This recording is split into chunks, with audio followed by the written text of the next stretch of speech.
기도하시겠습니다. 하나님 감사합니다. 사순절 33번째 날을 허락해 주셔서 감사드립니다. 첫 시간 하나님과 교제하며 출발하는 우리 모두에게 한량없는 은혜로 채워주시고 슬픔, 걱정, 근심, 염려가 다 사라지고 감동과 감격이 흘러넘치는 귀하고 복된 이 하루가 되게 하여 주시옵소서. 오늘도 조금 더 주님의 발자취를 따라가기를 원합니다. 주님처럼 말하게 하시고 주님처럼 손과 발을 움직이며 행동하는, 품어주고 안아주고 섬기는 주의 자녀로 삼아 주시옵소서. 우리의 기도마다 응답하실 줄 믿사옵고 예수 그리스도의 이름으로 기도 올리옵나이다. 아멘. 오늘 말씀은 요한복음 10장 32절 말씀입니다. 예수께서 대답하시되 내가 아버지로 말미암아 여러 가지 선한 일로 너희에게 보였거늘 그 중에 어떤 일로 나를 돌로 치려 하느냐. 아멘. 오늘은 사순절 33번째 날 하나님의 눈먼 사랑, 그분으로 인해 우리가 나음을 입다라는 제목의 말씀을 함께 나누고 기도하는 시간을 갖겠습니다. 여러분 혹시 출애굽기에서 모세를 통해 애굽에 하나님이 내리신 10가지 재앙을 다 알고 계십니까? 혹시 10가지를 다 외우시는 분 있으세요? 저는 이렇게 외웁니다. 피로 맺은 계이파가 독을 탔대. 우매의 흑장미가 되겠군. 다시 한번 해볼게요. 피로 맺은 계이파가 독을 탔대. 우매의 흑장미가 되겠군. 여러분 이게 뭐냐 하면요. 앞글자만 따서 외우는 방법입니다. 즉 피로 맺은에서 피, 첫 번째 재앙은 피재앙이고요. 계이파가 개구리 재앙, 이재앙, 파리재앙, 가축재앙, 그리고 독을 탔대에서 독종재앙, 우매, 우박재앙, 메뚜기재앙, 흑장미가 되겠군, 흑암재앙, 마지막으로 장자재앙, 흑장미가 되겠군. 이렇게 해서 10가지 재앙이에요. 피로 맺은 계이파가 독을 탔대. 우매 흑장미가 되겠군. 여러분 이 문장에 다 들어가 있습니다. 10가지 재앙이. 혹시 성경 퀴즈 대회를 준비하시거나 신학교를 갈 준비를 하시는 분들은 잘 이걸 들으시고 외우시기를 부탁드립니다. 참 특별한 거는요. 한두 가지 재앙이 아니라 무려 10가지 재앙에 이르도록 너무나 강팍하고 약속을 지키지 않았던 왕, 애굽 왕 바로, 그 바로 왕의 지독한 욕심과 고집이 결국 애굽의 많은 백성들을 계속해서 여러 가지로 고통 속으로 이끌었다 하는 겁니다. 또 하나, 마지막 장자 재앙, 장자가 죽는 인간이 겪을 수 있는 가장 큰 고통, 자식이 죽어야만 그제서야 마음이 돌아서는 인간 죄악의 치졸함이라고 하고 싶습니다. 그런데 과연 여러분 바로왕만 이렇게 마음이 강팍하고 완악했을까요? 그 죄악이 바로왕만 아주 치졸한 그런 인간이었을까요? 아닙니다. 우리 인간들 모두가 가진 그 욕심에서 비롯된 고집이 지나치면 우리도 다르지 않다는 걸 알아야 됩니다. 우리도 바로왕과 똑같다는 거예요. 자식이 죽는 데까지 가지 않고는 돌아서기가 어려운 것이 우리 인간의 마음이구나 하는 것을 인정하지 않을 수 없습니다. 그동안 아무리 양보하고 욕심을 이기며 그런 좋은 삶을 살았던 사람일지라도 우리는 언제든지 애굽의 바로왕과 같이 될 수 있다. 그 가능성이 늘 있다는 것을 염두에 두어야 됩니다. 바울은 고린도전서 15장 31절에 나는 날마다 죽노라 했고요. 로마서 7장 24절 이후에 오라 나는 곤고한 사람이로다. 이 사망의 몸에서 누가 나를 건져내랴. 마음으로는 하나님의 법을, 육신으로는 죄의 법을 섬기노라 라고 고백했습니다. 다 된 줄로 아는 그런 교만을 버려야 되고요. 나는 강하다, 나는 할 수 있다, 나는 무조건 할 수 있다 하는 자만심을 버리고 늘 깨어 있어서 넘어질까 조심하며 끝까지 자기와의 싸움에서 승리하는 성숙한 그리스도인들이 되시기를 주님의 이름으로 부탁드립니다. 오늘 본문 주님의 말씀을 듣는 유대인들이 바로 애굽왕 바로 못지않게 그들의 욕심으로 인해 절대 꺾이지 않는 고집을 가진 율법 수호자들이었습니다. 오죽했으면 주님의 말씀을 듣고 어떻게 했어요? 돌을 던지려고 했다는 거예요. 근데 이 돌을 던지라고 했던 거는 한 번이 아니었습니다. 앞에 요한복음 8장 58절에서 예수님이 아브라함이 나기 전부터 내가 있으니라 했더니 59절에 돌을 들어 예수님을 치려 했어요. 그래서 예수님은 숨으실 수밖에 없었습니다. 근데 오늘 본문에 또다시 유대인들이 돌을 들어 예수님을 치려고 합니다. 그 이유가 뭘까요? 예수님이 자기 자신을 하나님의 아들이라고 밝히셨기 때문이었습니다. 내가 내 아버지의 이름으로 행하는 일들이 나를 증거한다 하시면서 너희가 내 양이 아니므로 믿지 않는구나 하고 아주 직접적으로 그들의 믿지 않는 것, 믿음 없음을 지적하니까 유대인들은 폭발하게 됩니다. 겉으로는 신성모독이다. 네가 어찌 사람인데 자칭 하나님이라 하느냐 하면서 문제를 제기했지만 실제로는 율법을 자신의 목숨보다 귀하게 여기면서 율법을 절대화하면서 뒤에 있는 그 욕심을 채우려고 고집을 부리고 있는 옛날 애굽의 바로 왕과 똑같은 그들의 속마음을 주님께서 꿰뚫어 보시고 아주 정확하게 그 믿음 없음을 지적할 때에 그들은 찔려서 가만히 있을 수가 없었습니다. 그래서 지금 폭발하고 있는 거예요. 여러분, 우리가 믿는 것이 무엇인지를 아주 정확하게 점검해 봐야 됩니다. 여러분 지금 뭘 믿고 있습니까? 혹시나 나는 뼛속부터 그리스도인이다. 아주 오랫동안 교회에 다녔다. 자랑하면서 그게 권한이 돼가지고 내가 교회에서 주인 노릇하고 있는 건 아닌지를 점검하시기 바랍니다. 혹시 내가 그동안 헌금을 얼마나 많이 했는데 하면서 텃세 부리고 있는 건 아닌지 한번 자기 자신을 점검하시기를 바랍니다. 내가 직분이 얼마나 높은데 감히 나를 무시해 하면서 이 섬기기를 위한 이 직분을 자기를 나타내는데 자기의 명예로 이용하고 있는 것은 아닌가 한번 점검해 보시기를 바랍니다. 여러분 다른 사람 볼 거 없어요. 내가 그런 사람이 아닌가를 스스로 점검해야 됩니다.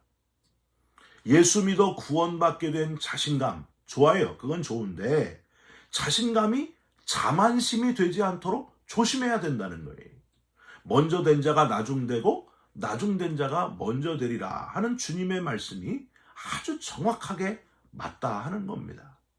오늘 우리가 읽은 요한복음 10장 32절에는 다시 정확하게 우리가 믿는다고 할 때에 무엇을 믿어야 하는지에 대해서 기준을 주님께서 아주 분명하게 말씀하고 있습니다.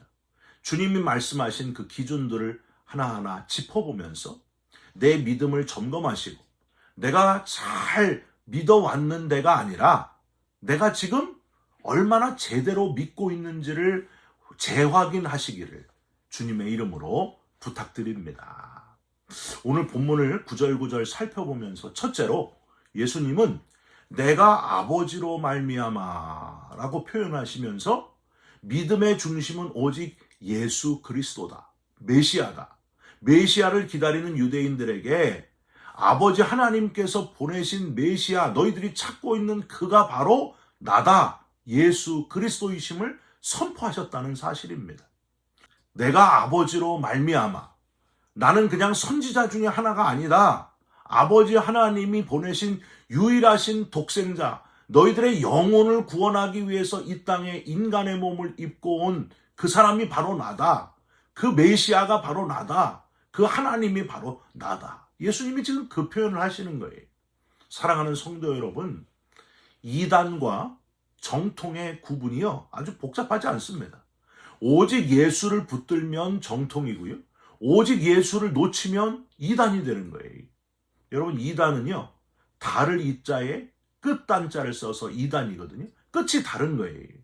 오직 예수를 붙들고 주님의 십자가 때문에 구원받게 돼서 영생을 누리게 되는 것이 끝인데 오직 예수를 놓치니까 사람, 즉 교주가 주인공이 되어 그 끝이 교주를 위해 재산이고 젊음이고 자신의 전부를 다 갖다 바치고 자기 가정은 다 망가지고 자기도 망가지고 끝난다는 거예요. 그게 이단의 끝입니다. 오직 예수, 주인공을 놓치지 마시기를 바랍니다. 저는 설교를 할 때마다 어떻게 하면 마지막을 오직 예수로 끝날 수 있을까? 그게 제일 고민입니다.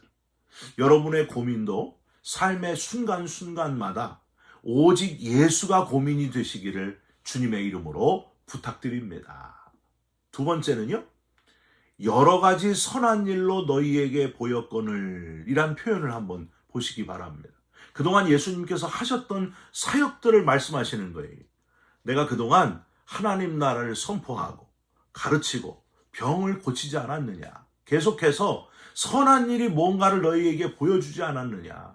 그저 어려운 사람을 도와주는 게 선한 게 아니고 하나님만이 선의 기준이다. 하나님 나라에 대한 소망을 가지고 하나님을 가르치고 병을 고치며 육신의 병보다 우리 영혼의 병을 치료하시고 살리셨던 예수님. 계속해서 3년 동안 공생의 기간을 통해서 계속 보여주셨는데 너희 유대인들은 결국 믿지 않는구나. 그저 율법을 붙잡고 거기에 집착하고 있어서 율법의 근원이요 율법 위에 계신 하나님이 하시는 일을 모르고 하나님의 마음을 놓쳐버리고 엉뚱한 선을 주장하고 굴레를 씌우면서 살고 있구나 하는 주님의 지적입니다. 사랑하는 성도 여러분, 우리가요 지금 주님을 위해서 한다고 하는 일들이 정말 주님을 위한 것인지 하나님 나라를 위한 것인지 하나님을 전하고 영생을 얻게 하기 위한 것인지 우리의 영혼을 치료하는 그 치유 사역인지 한번 진지하게 돌아보시기를 부탁드립니다. 제자입니까? 제자 사역으로 가장 유명한 대표가 누굽니까? 후안 까롤로스 오르티즈 목사님입니다. 그 목사님이 교회를 개척하고 200명에서 600명으로 늘어났어요. 얼마나 기뻤는지 하나님께 기도했더니 하나님이 의외의 대답을 하셨습니다. 칭찬을 해주신 게 아니고 너는 코카콜라 회사가 코카콜라를 파는 방식으로 사역을 하고 있구나. 네가 200명에서 600명으로 늘어난 것을 부흥이라고 생각하나 본데 그거는 성장한 것이 아니라 살찐 것이다. 하나님이 그렇게 말씀하셨다는 거예요. 내 욕심이 아니라 나를 위한 믿음이 아니라 하나님을 위한 사역, 하나님을 믿는 믿음이 돼야 된다는 거예요. 여러분, 정말 내가 하는 일이 하나님을 위한 일인가? 하나님께 영광을 돌리는 사역인가? 아니면 나를 위한 것인가? 한번 잘 생각해 보시기를 부탁드립니다. 마지막으로 너희에게 보였거늘 이란 표현을 한번 보세요. 모든 사람에게 공개적으로 보여주셨다 하는 표현이에요. 다 누구나 다 볼 수 있도록 너희에게 내가 하는 사역을 보여주지 않았느냐. 근데 너희들은 누구나 다 보고 믿을 수밖에 없는 그 진리를 부정하고 도무지 믿지 않는 아주 안 믿으려고 작정하는 그런 인간들이구나. 그런 표현을 지금 하고 계십니다. 여러분 지금은 사순절이고 주님께서 곧 죽임을 당하시고 사순절이 끝나게 되는데 부활의 예수님께서 부활의 몸으로 자신을 보여주신 그 인원이 보여주신 사람들이 공개적으로 한 500명 이상이나 된다는 사실을 여러분 알고 계십니까? 생각보다 꽤 많은 숫자예요. 그런데 문제는 직접 부활의 몸을 예수님이 500명 이상에게 보여주셨는데 어마어마한 사람들이 부활을 직접 보았음에도 불구하고 도무지 믿지 않는 아주 무지하고 어리석은 이들이 바로 우리 인간들이라는 거예요. 아주 안 믿으려고 작정하는 사람들, 강팍하고 완고한 그런 사람들이 계속 있다는 사실이 참 안타까울 뿐입니다. 여러분 심각하게 이걸 깨달으시면서 내가 정말 믿는 사람인가 확인하시고 확고한 믿음의 사람으로 다시 한번 우리 마음을 점검하시고 확고한 믿음의 사람이 되시기를 이 사순절에 그런 믿음의 사람이 꼭 되시기를 주님의 이름으로 축원드립니다. 기도하겠습니다. 하나님, 안 믿으려고 작정하고 끝까지 강팍하고 완고하고 고집스러운 그런 영혼들이 있습니다. 그들을 불쌍히 여겨 주시옵소서. 기회 있는 대로 열심히 전하는 자가 되게 하시고 무엇보다도 우리 자신의 믿음을 점검하면서 확고한 믿음의 그리스도인들이 되게 하여 주시옵소서. 예수 그리스도의 이름으로 기도 올리옵나이다. 아멘. 하늘에 계신 우리 아버지여, 이름이 거룩히 여김을 받으시오며 나라가 임하옵시며 뜻이 하늘에서 이룬 것 같이 땅에서도 이루어지이다. 오늘 우리에게 일용할 양식을 주옵시고 우리가 우리에게 죄진 자를 사하여 준 것 같이 우리 죄를 사하여 주옵시고 우리를 시험에 들게 하지 마옵시고 다만 악에서 구하옵소서. 나라와 권세와 영광이 아버지께 영원히 있사옵나이다.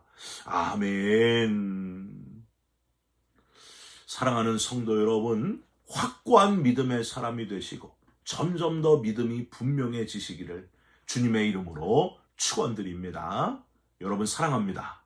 축복합니다. 감사합니다.